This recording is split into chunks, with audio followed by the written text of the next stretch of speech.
for the public service you guys do. I'm a Rialto resident, I've lived here my whole life, grew up here, graduated from here. Thank you all for everything you're doing.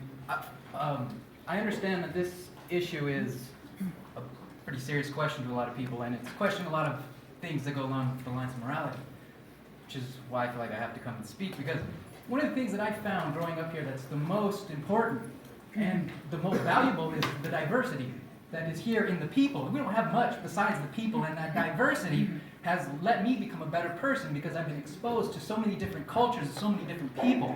And I want to thank you for making this issue, and I'm glad so many people are now so interested in Rialto. I'm glad you guys are here being a part of this, because this is a very special town, and it's special because of the people. And I'm here just growing up here.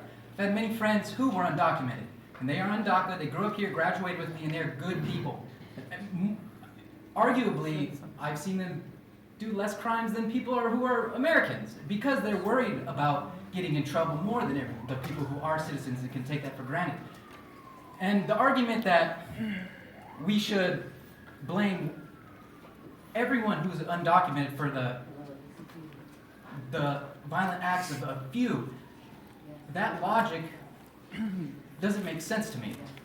And it doesn't make sense to me in the same way we shouldn't blame all police officers for the mistakes that one police officer might make.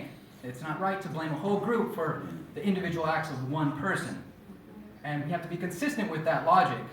And in being consistent, I think we need to protect especially the children who are here, who've been here their whole lives. They don't know any other land. They don't know the other language. They don't know the other culture. And to think it's morally correct to take these people who are just as American as I am and put them into a place that's totally foreign to them, and you can call that a morally justified act, to me makes no sense. Yes, if you're a criminal and you are a violent act, you do violent acts, you should be punished, of course.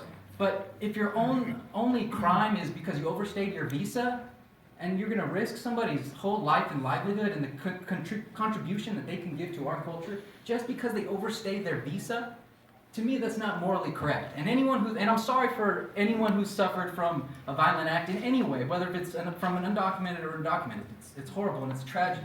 But you can't blame a whole group of people for the act of one person. It's wrong in all occasions. And I'm glad that this is a topic now. I was actually wondering what Rialto's policy was going to be, and these people come to Rialto and put a spotlight on the dialogue that we need to have. And I'm glad that this dialogue's here, and I think that we need to talk about this more. And that's all I have to say. Thank you all.